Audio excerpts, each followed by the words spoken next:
Moving on to global update, President Joe Biden has announced a series of measures to boost vaccination rates against COVID-19 in the United States.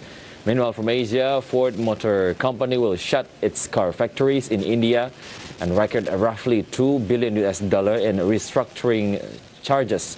More stories on International Minute.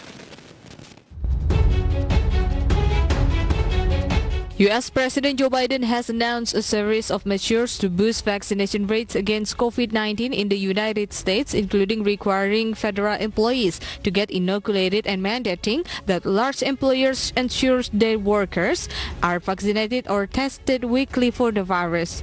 In a speech on Thursday, Biden voiced dismay that some Americans were refusing to take the vaccine amid a jump in cases and deaths from the virus, largely driven by unvaccinated people.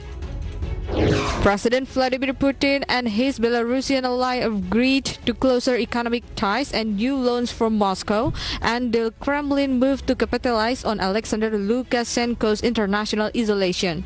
The two neighbors linked in a so-called Union State agreed to tighter coordination in economic policy but stopped short of a common currency.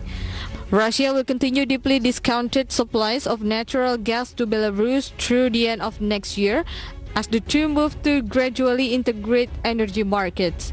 Putin also said Russia will provide another $630 million in loan for Belarus through the end of next year. China made an unprecedented intervention in the global oil market, releasing crude from its strategic reserve for the first time with the explicit aim of lowering prices.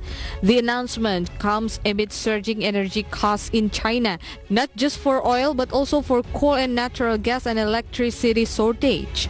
In some provinces that have forced some factories to cut production, inflation is rapidly rising too, a political headache for Beijing. Oil slumped. Ford Motor Co. will shut its car factories in India and record roughly $2 billion in restructuring charge, scaling back significantly in a country that past management saw becoming one of its three biggest markets. Manufacturing of vehicles for sale in India will stop immediately, and about 4,000 employees will be affected, the car market said in a statement on Thursday. IDX Channel reports.